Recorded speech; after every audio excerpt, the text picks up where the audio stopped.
we have successfully uploaded the data to the Firebase.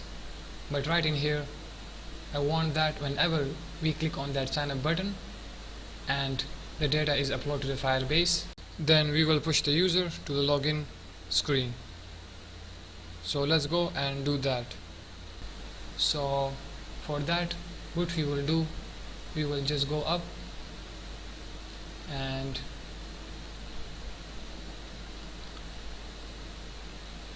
in here we will remove that off and we will say pop contacts. There we go. Okay, so this is gonna simply remove that and update it. So now come here and run the app from the start. Okay,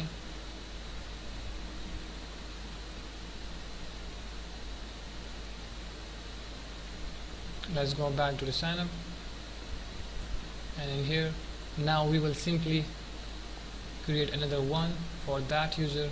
Okay, so this time we're going to name this as a share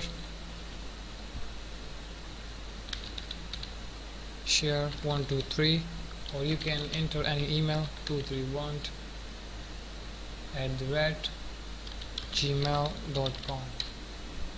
Also I will give the password, and phone number is gonna be that, and right afterward I will just enter the location as England, London. That's fine. Now just simply click in here.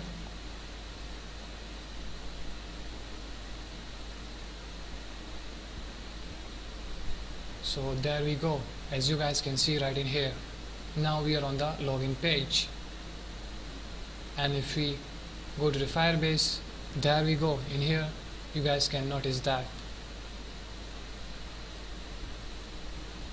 name, share, phone number, user image, location, ID, email, shared 321@gmail.com, and there we go with the created ad.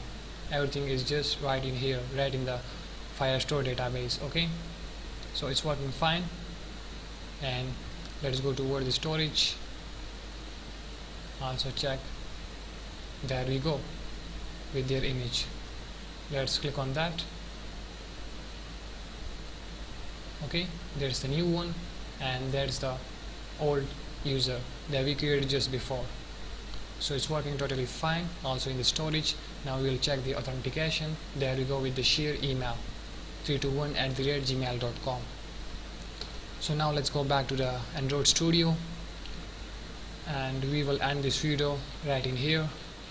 Right from the next video we will start from here. So see ya.